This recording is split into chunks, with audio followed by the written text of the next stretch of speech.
The Unx Network presents a health and wellness spiritually based brand of hemp-derived CBD products made by Hopewell Farm in Harrogate, Tennessee. We apply our Cathara energy work with all of our plants and products. Our products made in small batches with only 2 ingredients of pure hemp, full-spectrum crude oil, and coconut-derived MCT oil. Third-party lab tested for potency and legal THC levels with 6 strengths of 1 ounce oil to choose from. Know what you're buying and get what you pay for from Hopewell Farm. Applied directly to a specific area, Hopewell Farm topical salve in 1 ounce and ½ ounce sizes made with pure hemp crude oil, comfrey extract, and all natural ingredients. Find the Hopewell Farm link and coupon code on the Unx Network website at unxnetwork.com. That's unxnetwork.com.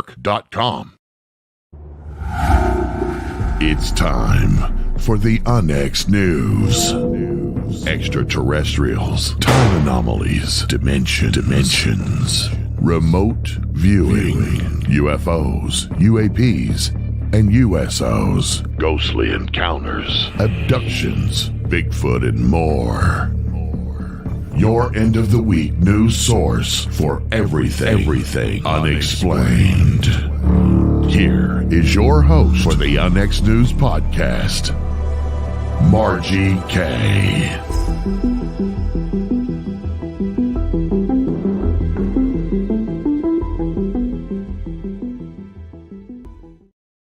Good evening, everyone, and welcome to Unx News. This is another edition on this Friday evening, 6 p.m. Central, 7 p.m. Eastern.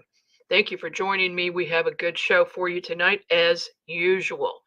Tonight, my guests are from Iron City Paranormal, which was founded in 2017 by Derrick Smith and Dan Metelsky. It was started with a haunted bachelor party that led to a profound exploration of the afterlife, and we're going to hear about that. Based in Pittsburgh, Pennsylvania, the team, now including sensitive medium Erin Rose, who joined in 2022, conducts respectful investigations into paranormal phenomena. Their website, ironcityparanormal.org, offers detailed records of their findings, historical facts, and personal insights from their journeys into the supernatural. Welcome to the program, Derrick, Dan, and Erin. Hello. Hi. Hello. So glad you could join me. Yeah, thank you for having us. Erin and I have something in common, being psychics, so I'm sure we will hit it off real well. Of course, Derrick is a writer, and that's how I met him. I saw some of his writing, which now, everybody, he's going to be a monthly regular staff writer for Unx magazine. So watch for his first article coming up in the September issue. Yay. Very interesting stuff, Derrick. First of all, how did each of you get interested in the paranormal to start with? Well, I think it all kind of stemmed back to most of our childhoods, right? I mean, we've kind of talked about that before in our group. We all have that in common. Erin and I actually grew up like right across from one another, right across from like a big open field, and used to be woodlands. And we didn't know it at the time, but we both experienced very similar things. And I know that mine kind of stemmed from that. And then my love of history just kind of took it from there. I'm an avid Civil War buff. So I go to a lot of battlefields, and I remember going across some of these when I was younger, and I just had these very weird sensations. And then, you get into the paranormal aspect of it and go on those ghost walks, and it all just kind of tied together from there. Oh, that's often the case. People who are interested in history are also interested in paranormal. That kind of goes hand in hand. Erin, how did you get interested in paranormal? So like Derrick said, I've had experiences my whole life from as far back as I can remember. Had paranormal experiences. I may not have understood them whenever I was a lot younger, but as I got older, I started to understand them a little bit more. And at first, especially with my sensitivities, it was alarming at first. I wasn't sure what I was experiencing.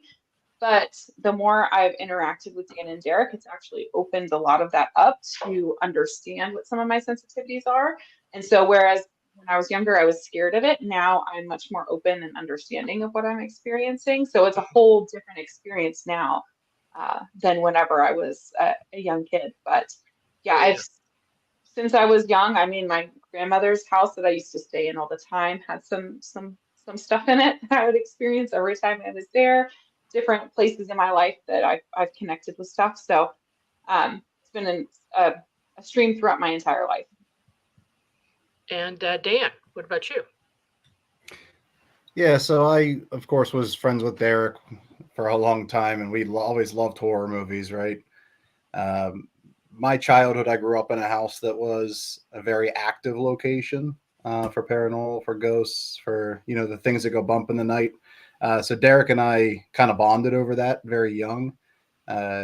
We enjoyed the spooky things, and just growing up around that and having parents that were very open to the idea of, believing in ghosts and not telling me, they weren't real and that kind of stuff. It was very beneficial for my growth and my belief in the paranormal.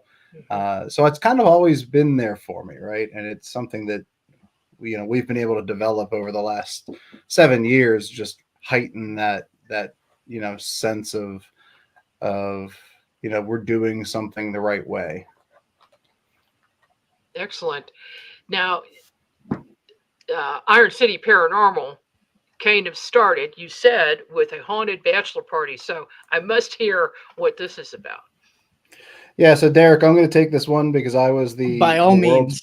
I was the world's greatest best man, and Derrick decided very late in the planning process that he didn't want to do your stereotypical things like gentlemen's clubs or bars or anything. So I had to kind of think on my feet, and I found a location that's actually become my favorite location to investigate, about 45 minutes from where we lived at the time, in Newcastle, Pennsylvania. Somebody that I worked with, his wife volunteered at this location as a tour guide, as somebody that investigated as well. So I reached out to her. She had all the equipment. We didn't have any equipment at the time. So she let us use all of her equipment. We just paid the overnight rate, and instead of getting drunk and acting like idiots that night, we talked to nothing and got responses, and we had a lot of fun doing it. Oh, that sounds like fun. What kind of responses did you get? And did you get that on recording, EVPs?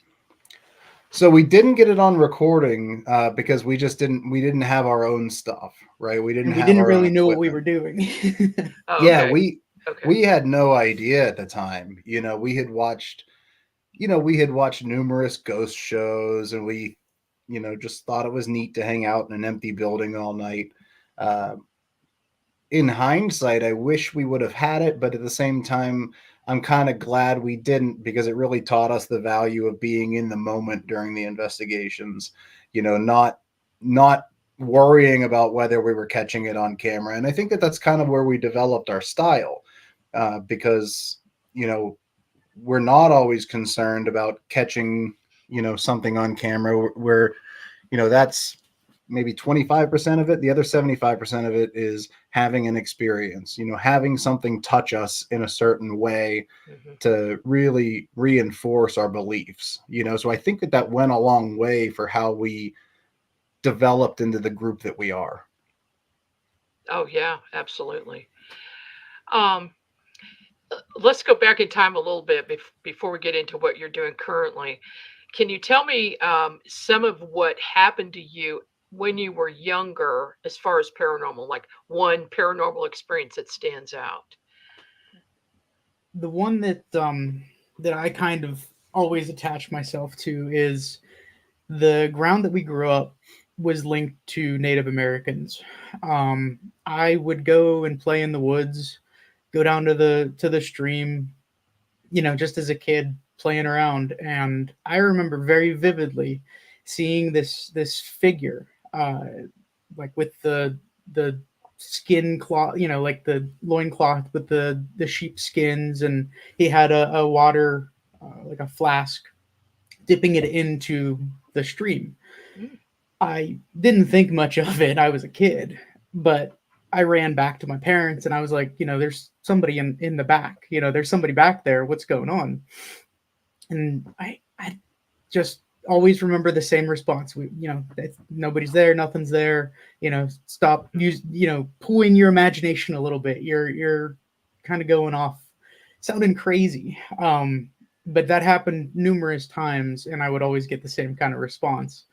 So kind of the opposite of Dan's, but that's the one that always stuck out to me. Is I remember seeing clearly a Native American in that backyard there in the stream. And so, since you lived in the same area, Erin, did you see the Native American? I did not. I don't see things very clearly. I feel them and I know things about them. But this particular place Derrick's talking about, we've actually had the same discussion before, that where he saw that what he saw as a Native American. I used to also play in that area all the time. And I remember getting to that space and always feeling very at home and welcome and very warm in that space. But then whenever I would leave to go home, I never walked home. I always ran. There was like, I would leave and I would bolt until I got to our yard, and I'd look back because I knew there was somebody behind me. So like, it was comfortable when we were there, and like out of there when I was on my way home. Yeah. You want to leave the ghost behind. Yeah, it was big because I knew he was sitting there watching me go. So I was like, yeah, hightail it. Yeah. How about you, Dan? So I didn't have the luxury of running away from the things because the things lived in the house with me. So I had very, very early on in my life, I have stories of my parents that would tell me that I would, seem to see things that nobody else could see, and just generally, paid attention to empty corners and that kind of stuff. But then, back in my memory, as far as I can remember, the one thing that really, quite honestly scared the crap out of me was one night. I was always terrified of sleeping in the bedroom that I was in. And I had a very bright lamp that I had to have on to fall asleep because it made me feel safe. If it's in the light, it can't get you, right? So I had this lamp, and I would lay there and I would face the lamp so that my eyelids, you could see the blood in my eyelids while it was so bright. And that brought me comfort, knowing that light was on. But one night I remember just feeling like there was something in the room with me when I was alone, and that lamp was probably 3 feet away from the side of my bed, and there was a black figure that blocked out that light while I'm laying there, seeing the red in my eyelids. You could see the black transition across my eyelids and walk to the other side. Well, there was nothing. There was a wall there, and it was, I immediately panicked. I didn't see the figure. All I saw was this light go away and come back. But it was, like I said, it was like transitioning across my eyes, and it scared the crap out of me. I jumped up out of bed, ran down the hall, refused to go back in that bedroom for several weeks. But that was my first, that I can remember. And then I had other experiences throughout my life, but that one really stuck with me. That one gives me the creeps. Being a little kid and seeing something like that would be pretty scary. Sounds like something out of a horror movie, actually. It does. I could sell it. Did you ever determine what that was? We not fully. Derrick and I have offered. My mother actually still lives in the house that I grew up in, and we have asked numerous times to go there and investigate, just to see if we could, put a name to it, because they still have a lot that goes on in that house. Unfortunately, she believes that there's something there, and she doesn't. She's concerned that us investigating would stir it up. And she doesn't know what that would lead to. So because she can't leave the house, she kind of wants us to leave it go. So we haven't had a chance, but we'll see. Maybe one day. Understandable. Someday. Yep. Someday. Absolutely. Yep. So after you guys got together, what type of investigating did you decide to do? I mean, we set out kind of on the bigger, well-known places, the ones that you see on TV, the West Virginia Penitentiary, Ohio State Reformatory, places like that. And as interesting and incredible as they were, especially with the history, I think that our focus has turned to more of the lesser known. It kind of opens the door to all things rather than having, I don't want to say a script to follow, because that's never the case. It's always something crazy off the wall. But rather than having some of the names known, some of the actions and activities known that you can kind of directly relate right to, and you can refer to documentation and see, this happened at this spot, or this name has been brought up here. I think that we like to go into, and I don't want to speak for the entire group, but I know that we've talked about it before, that it seems to help these smaller locations, these lesser known places, a little bit more than these big places that are well known for it. And Right. you're just another $50 in their pocket, $50 on the light side. Yeah, I've kind of gone the same way. I prefer to investigate lesser known places or unknown places, like friends and family and acquaintances, and get in their properties where nobody else has been. It seems that some of these bigger places where there have been thousands of paranormal investigators go through, that there could be some residual energy left from them, and it kind of in a way contaminates the spot. How do you guys feel about that? It's actually a really good concept, right? And I don't think that it's something that we have put much weight behind. But now that you mention it, that might be why Eric said we kind of got away from doing larger places like that.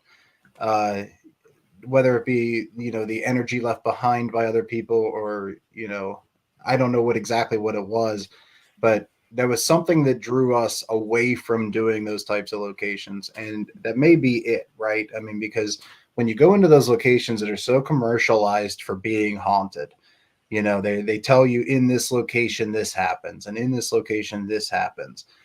It tends to force your hand a little bit, and as we know, when we're dealing with some of the equipment that we use, like a spirit box, it's not clear communication at all times.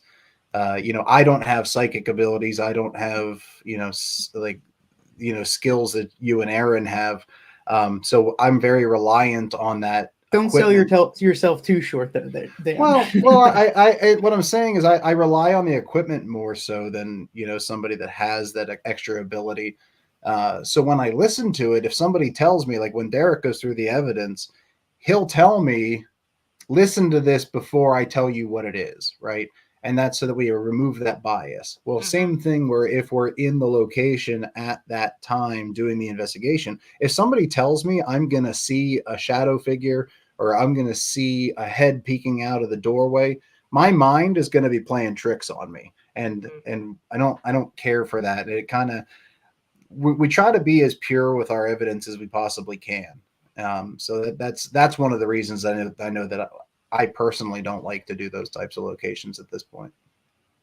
I mean, I think comparing them, what I really get out of these places is you talk to the owners or the people that work there, and they seem to take what you say as a little bit more finite.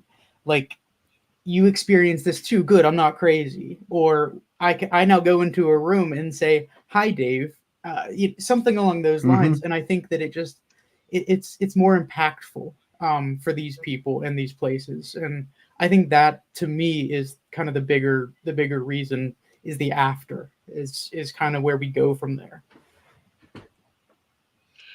Erin, when you're involved in a case, do you look at it from afar first? Do you remote view the site before you go, or do you go to the site directly? I go to the site directly. Yeah. I might try to. So tapping into some of my psychic abilities is a very new thing for me. It's a skill that I'm working on currently. So there's a lot of those skills that I haven't been able to master yet. There are some places, like the place that we're going to be going to this next weekend. I live very close to it. So it's very easy for me to connect with that location and feel things even from here connected to that. Now, some of the other ones that we've been to, that's a little bit harder for me. But if it's somewhere that I have a bit of an emotional connection to already, it's a little bit easier for me to start getting a feel for it. But you do kind of like to go in blind, right? Like you don't like to. I do. Yeah. You don't usually like to go through the tour and hear about all the little details. You at least at least get to the site and want to go open mind. Everything. And I want to be able to verify what I'm feeling too. And some of those, just like Dan's saying, like it just gets in my head and my mind plays tricks on me if I don't. So. Right. I think that's a good approach for a psychic, to not know anything in advance. That's how I work too. And that way you have some validity to what you're finding. And if you find out later that was what it was.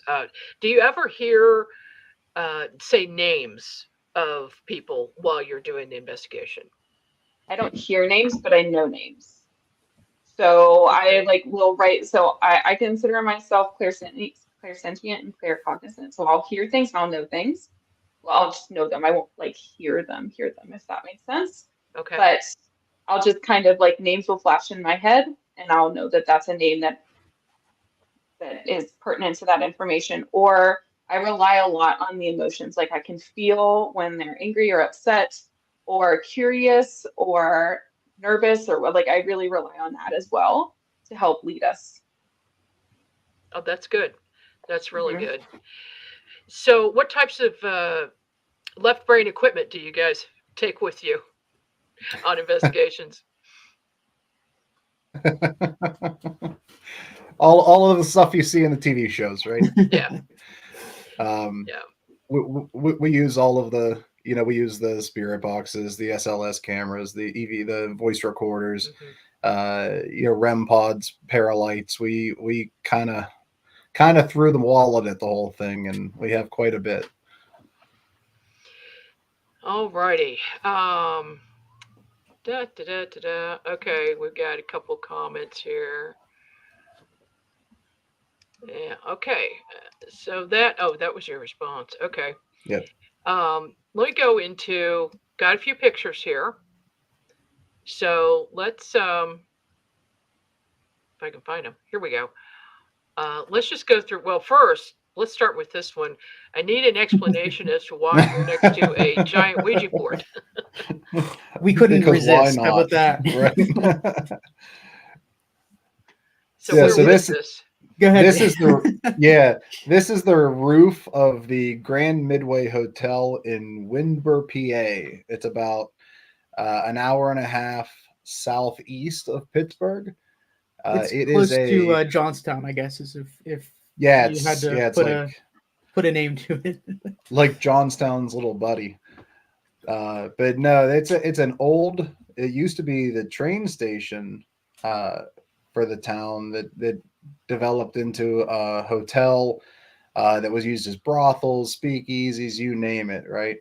But this location has a very haunted history, let's say. But on the roof, the owner of the hotel is an artist, and he painted what was at the time the world's largest Ouija board on the roof. Oh, wow. So of course, Derrick and I had to go up there and take a picture on it. Well, yeah. This was from our return trip. The first time we weren't actually able to get up on the roof. We were able to look at it through a window and take a picture of it, but we knew going back we had to get up there on the roof. How big is that Ouija board? Do you know? Oh man, Dan, it spans the entire roof. I don't know what. Oh wow. I don't have exact dimensions, but I would say probably what, Derrick, 40 feet wide, maybe 20 feet Probably tall. I was gonna say 25, 30 even. I mean, it's a big space. Yeah. They went a little bit crazy with that one. Yeah, but sure I did. think they were overtaken for the world's biggest Ouija board. So They I were. don't So where is it now? do you remember, Dan? I don't. I just last I saw it was in Salem. Is that what it was? Massachusetts. I just Yeah. remember he was a little bit salty whenever the last time we went there because He was. they beat him out. The second largest Ouija board in the world now. It just doesn't sound the same. Poor guy, right? That's too bad. All right, guys, we are up on a break. We'll be back right after these few messages. This September 6th through the 13th, join with like-minded souls in the experience of a lifetime on the Royal Caribbean Ovation of the Seas as we travel from Seattle to Alaska. Internationally renowned researchers, investigators, experiencers, authors, holistic healers, contactees, spiritual luminaries will sail on an extraordinary voyage of transformation. This cruise will explore UFOs, alien contact, cover-ups, ancient mysteries, the paranormal, holistic healing, and spirituality. Experience engaging lectures, one-on-one sessions, private, custom-tailored excursions, and a nightly UFO watch. The cruise is booking up fast. Go to contactatsea.com and be sure to mention the UNX Network when you book. That's contactatsea.com or phone 336-749-1219. That's 336-749-1219.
And we're back with UNX News. I'm your host, Margie Kay, and this evening we're talking with the team from Iron City Paranormal in Pittsburgh, PA. And we've got, I noticed in the comments that Dan Terry is with us. Dan is one of our show hosts. He's the host of Most Haunted, and his theme is Ouija boards. So nice. I know he's interested in the Ouija board, and we'll have to chat about that. Maybe we'll do a piece on the world's largest 2 Ouija boards, Yeah, or something like that. Make sure you give Blair at the Grand Midway some love because he would appreciate it. Oh yeah, we will. We definitely will. I'll have you get me in touch with him, and we'll Absolutely. do that. So going on to these other graphics that I grabbed, you did an investigation at this place, the Eagle Hotel. Tell us about that. Yeah, so what's more interesting than the actual location is the town.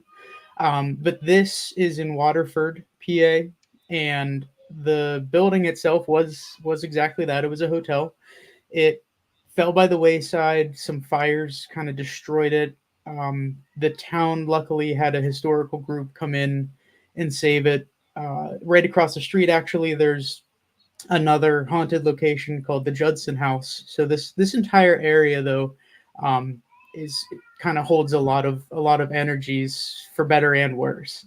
But the Eagle Hotel was one of the more physically active places that I've been to in recent memory. A lot of flashlights going off, a lot of cat balls being pushed. But the place itself, you can just feel the energy inside of it, the atmosphere. It just changes as soon as you walk through the door. Is this the entrance area? Yeah, that's you kind of walk right in. To the right, there's a sitting room. To the left, there's a parlor. Okay. The, Well, I'll just show a few of these sure. photographs you sent me, and you can explain what they are. Yeah, so this is one of the spots. They consider this the dark hallway. This is above their restaurant. There are a lot of shadows that are seen moving in here. When people walk through there, they feel like they're being followed or watched, and they hear footsteps right behind them, and they spin around. There's nobody there.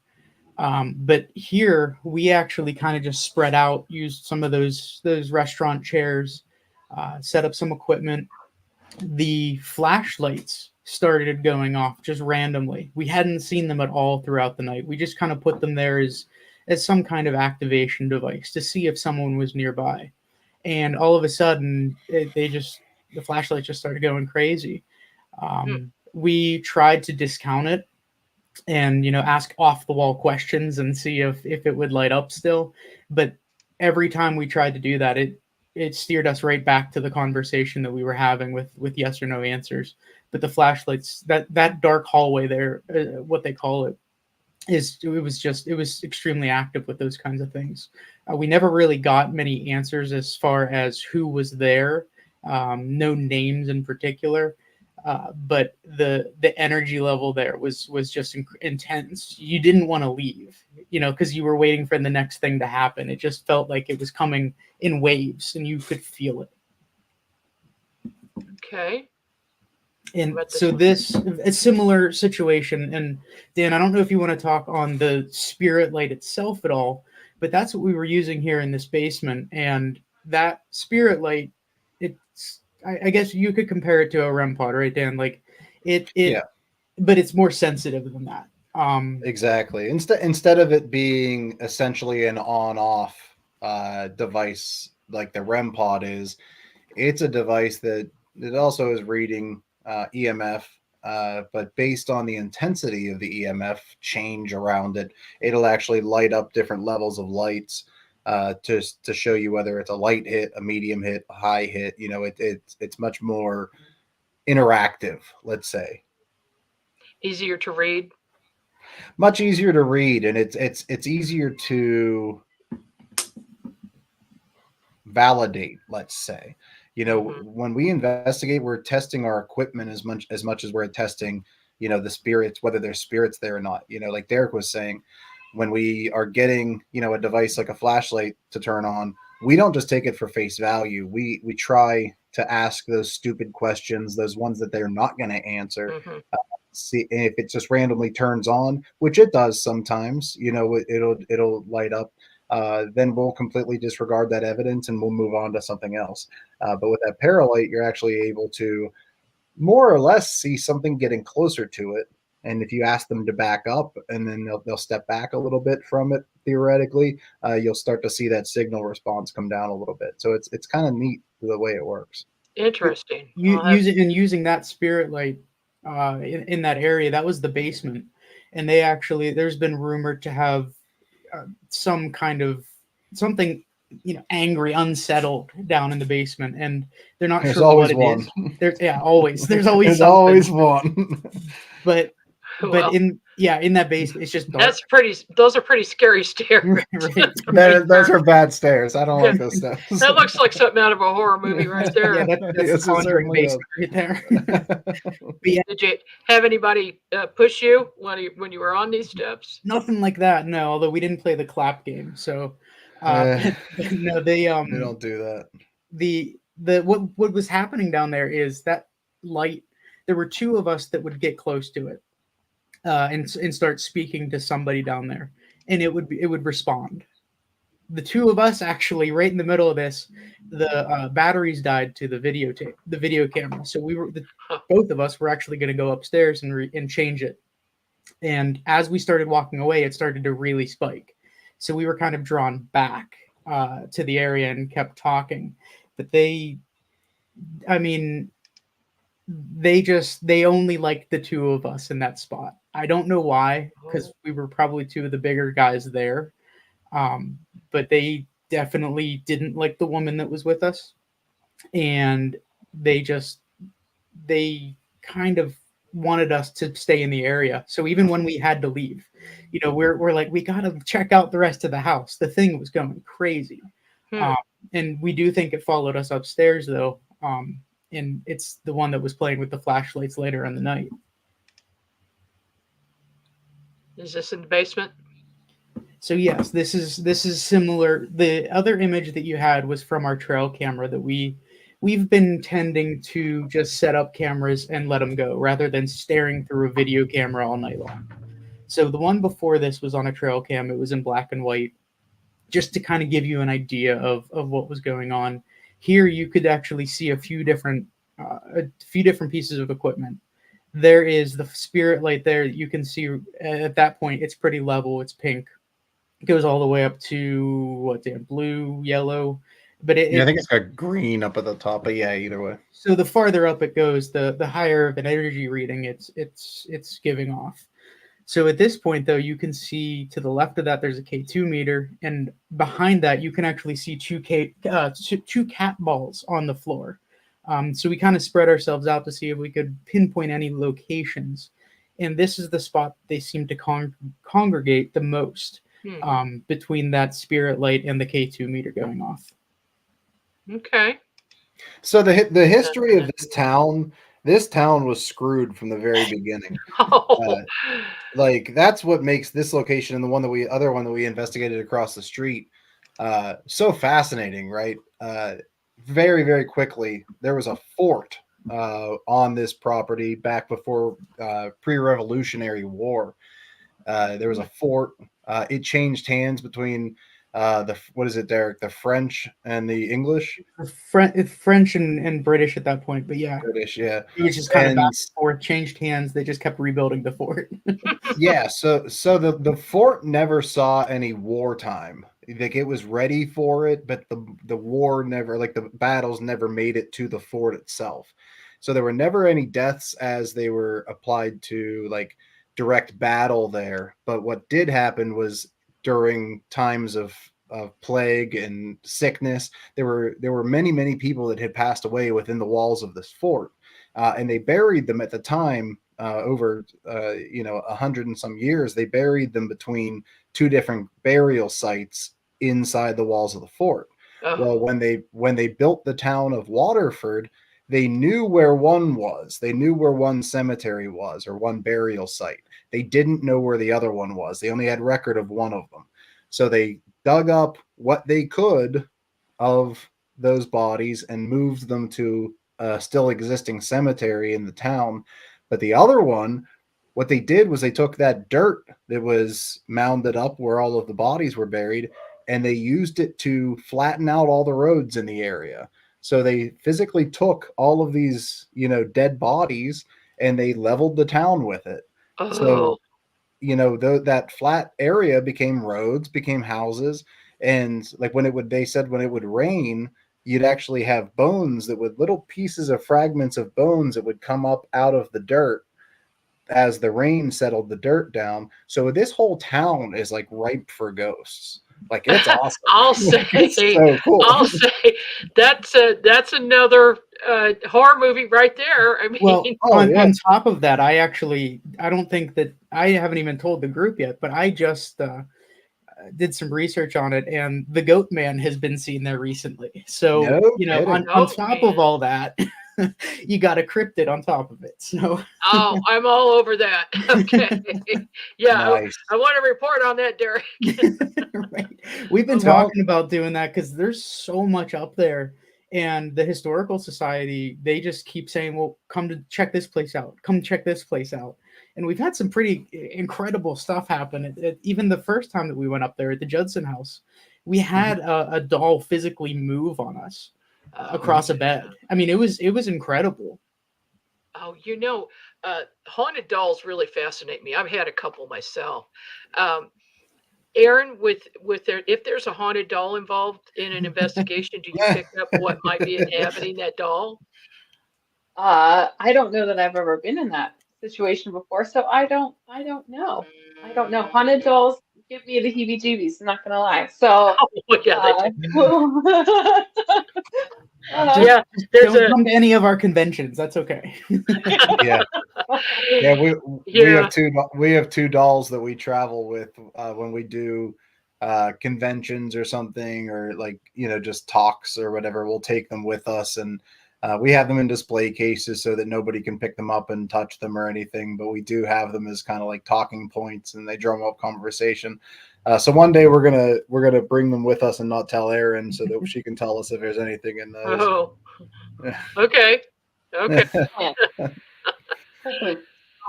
When you've done these investigations together, I'm gonna ask Erin first. What's the scariest thing that's ever happened to you at an investigation? Yeah. I think one of the first investigations that I did with the guys, I wasn't really sure what to expect. So we had gone down into the basement of this building. That was at the I think it was Greene County Historical Society, when we were downstairs in the basement. And the first time we had gone down, I had some feeling that the man that was down there was touching me. Like, he came over and he made contact. But when we went back down a little bit later, I had known that he had engaged pretty heavily with Dan, and my mom was actually on that investigation with us as well. He had engaged with them very heavily. And so I had that in the back of my mind, that this entity was going to be engaging with us like heavily down in this very creepy basement area. And so it was very unsettling. But then I think also I started picking up, I went from being scared and unsettled to just agitated. And I think I was picking up his emotions in that sense, because he was very agitated with some of the people that we had in that area. He did not like it. So he made sure that I knew that. I could definitely feel that agitation come through. But on our investigations, that's probably the tamest. I've had other personal experiences that have been much more unsettling than that. But on the investigation, that's probably been my worst experience. Not worst experience, scariest experience. But I've only been on a few investigations with these guys, so I'm sure I'll have another one or two. Okay, well, let's go to the personal one then. I got to hear the scariest one. Oh, yeah. Probably the worst one I've experienced. This was, I would say, maybe 10 years ago. I went to go visit a friend of mine in New Orleans, and I had something attach itself to me and come back with me. And he was not nice. He was very unhappy. He was very mad and angry. And I don't normally have things touch me, but he grabbed me in the middle of the night. I could feel him standing in the corner, just shooting death blades at me. Like, he was so mad. He had so much anger and intensity. Like, I didn't sleep for 2 days. He just stood in the corner and just stared at me, and he was just so unsettling. It was really, really upsetting. And it was in my apartment where I had never had anything before, and then all of a sudden there was something there. But however, he did eventually attach himself to someone else, who I ended up having a falling out with later on.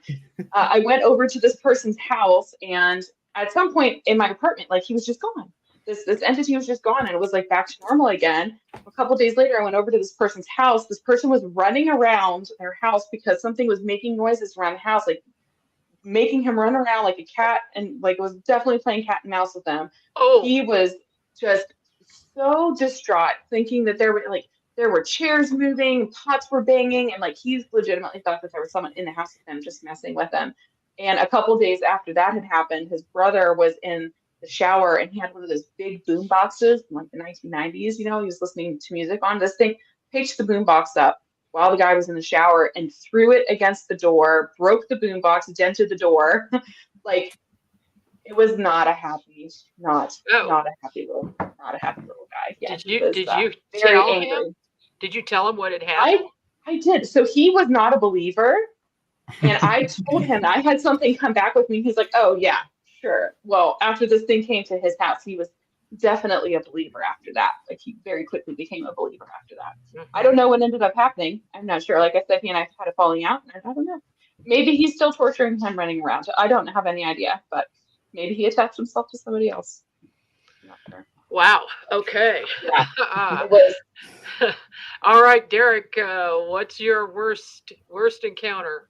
So my worst would have been at the Post Town Elementary School, and it might just be because I was a little bit caught off guard by it. But I was rushed. I heard like footsteps in a hallway, and naturally I go to follow it. And as I'm moving out into the hallway, I'm snapping pictures, sets of 3 every step that I take. And all of a sudden it just didn't feel right. And all of a sudden this darkness just runs at me. I mean, I just felt like I was in their space and they wanted me out. And it rushed at me, and it felt like somebody got right in my face. I actually fell back. I mean, I didn't really fall. I was startled enough, and I went back into the room there, and I think Dan was the one that was inside the room. He was like, "Dude, what's going on? What just happened?"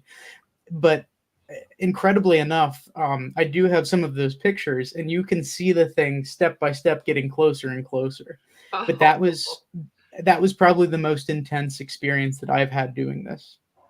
Wow. Okay, Dan, your turn. All right, so it's gonna sound like I'm copying a little bit, but I swear I'm not, because mine happened first. Yeah, yours came first. Mine happened first. A few years ago, several years ago now, we investigated Moundsville State Penitentiary in West Virginia, and we were very early on in the night. It was actually one of the first locations we went to. We went up to the infirmary on the top floor where they used to take care of patients. Myself, Derrick, and one other person that was with us at the time. I was in the front. Derrick was behind me. Derrick had a camera. I was just walking. We're just walking down this very long hallway, walking past all of these empty rooms. It's pitch black, walking past all these empty rooms. But then all of a sudden I got a sensation about 3/4 of the way down to my right. I felt like something wanted me to go in this room. So I made a right and I turned to go into the room. It was an empty room, but what was still there was they had these old metal articulating arms that would essentially be like what you see at the dentist's office, holding the light that they shine in your face and move around. It was something like that. It was a metal arm, and they were hanging on the wall, and the x-ray equipment or whatever that was there before had been decommissioned. When they shut the prison down, they took that off of the arm, but they left it on the wall. And when I walked into this room, I felt very much like Derrick did. I felt that there was something on the opposite side of the room. It was maybe a 15-foot square room. I just felt like there was something over in the corner right when I walked in. And before I even got 2 steps in the doorway, whatever was in that corner came running at me. You could just feel this heaviness running towards you. And when it got to where that one of the arms was on the wall, it actually pushed the arm out of the way, slammed it up against the wall. Derrick was standing behind me. And when I say I'm a big guy, I'm a very big guy. And I stepped backwards, like almost fell backwards. And you can see me on the camera, like fall back towards Derrick just out of pure shock. I didn't scream. It just like caught me off guard. And it just immediately got up in my face and sent me back. And of course, I got out of that room and I wouldn't go back in. But that was like the one time that I felt threatened during an investigation, and it really did catch me off guard. I'll bet. Why do you think spirits hang around places or haunt locations? That's a Is loaded there question. multiple reasons? I mean, I think there's so much that goes into that. Every location's different. Every spirit energy is different. Whether it's a tragedy that could have happened and just kind of imprinted on the building or the land, drew somebody back. It could also be the opposite side of that, where there's an extreme sense of joy and happiness that draws people back. And we've actually seen that kind of both sides of it. We've seen that at probably the most predominant are like theaters. We've investigated a few theaters, and it seems like there's a lot of more positive energy that's kept in those kinds of places. Oh, interesting. That's very interesting. Now you've got some things coming up. Spooktacular is something that you participate in. What is that all about? Yeah, so that's something we're very proud of. This is the second year for the event. It's the second year that we've participated in it, as well as the second year for the event. So we have met he's become a very good friend of ours. His name is John. He's a tattoo artist that owns the tattoo shop that I go to. And just in getting work done with him, him and I have become friends. And he does a lot for the community. He got last October, that he was going to, put this event together to bring people into the town of Mars. It's a sleepy little town. So he just put this event on. It's a 100% Halloween themed night out, let's say. So they, again, just like Derrick was saying earlier when we were talking off air, they shut the town down. They shut the main street down through town. We have vendors come in. We have he has reptiles brought in that people can go over and interact with, and they have a guy that takes care of them. And it's just a really fun night. They have a donut eating contest. They have, all of these fun things for kids to do. But then at the end of the night, we set up a booth all night. But then at the end of the night, we actually host investigations in the tattoo shop, as well as the barber shop that's in town that we've investigated previously and had some really cool things happen. So it's a really cool opportunity for people to come out with us, who we interact with, during the event and, on social media and everything, to come spend some time with us, use our equipment, and, have experiences for themselves, because that's one of the things that we really enjoy doing is not only sharing our stuff on social media, but allowing people to come in with us and have their own type of experiences.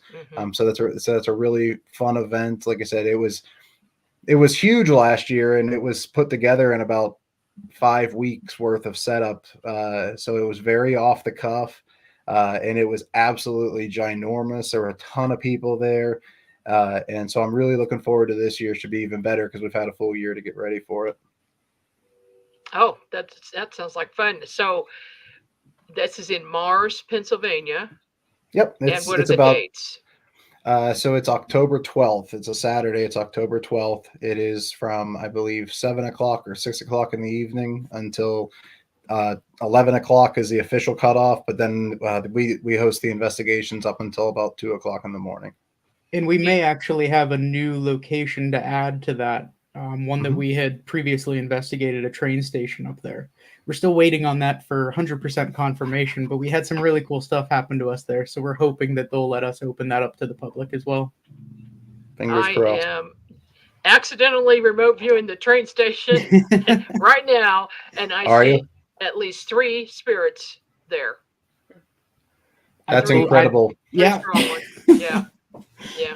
I don't intend to do it. It just happens. Just happens. Yeah, that's incredible. Yeah. Okay, so what else have you got coming up? I know you've got your YouTube channel. How often do you post on that? So that's kind of it's mainly our evidence, our videos. Okay. We kind of dump everything up there, and our intent is to let others look at it, give us feedback, tell us what they see. Maybe we missed something.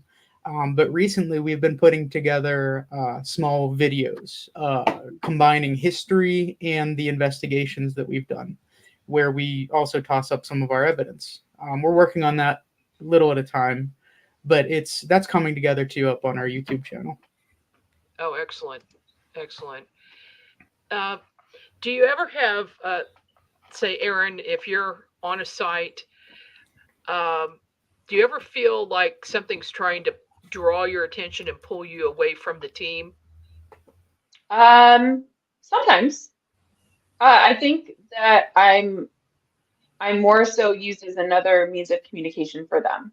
So if some of, like, for example, the last investigation that I was on with them was at the train station.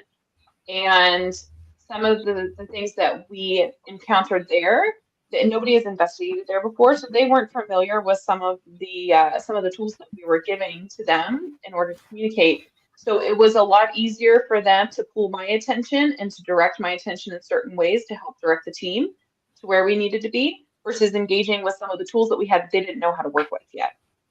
So I find that a lot, and I'll try to, like, tap into that to try to figure out what is around where we should focus, that kind of thing. And I will find, like, at the train station, there was one that was in the one room that he was, like, not ready for us to come in yet because he just wasn't sure. And as soon as we started engaging in a different room, he literally came up and tapped my hand because he was ready to go. Like, okay, we're ready to come in here. You can come in here now. That's fine. So I feel that more than anything when we're on an investigation. And Erin, I think I want you to know, because we used to work with another medium years ago, that what you said of using you as a piece of equipment was bad to her. So I appreciate you saying that, and I hope that you don't feel used, right? I mean, because we all bring very different sets of skills. I sound like Liam Neeson. We all bring right. We all bring our certain skill sets, but we each bring an energy. We each bring experience. We each bring,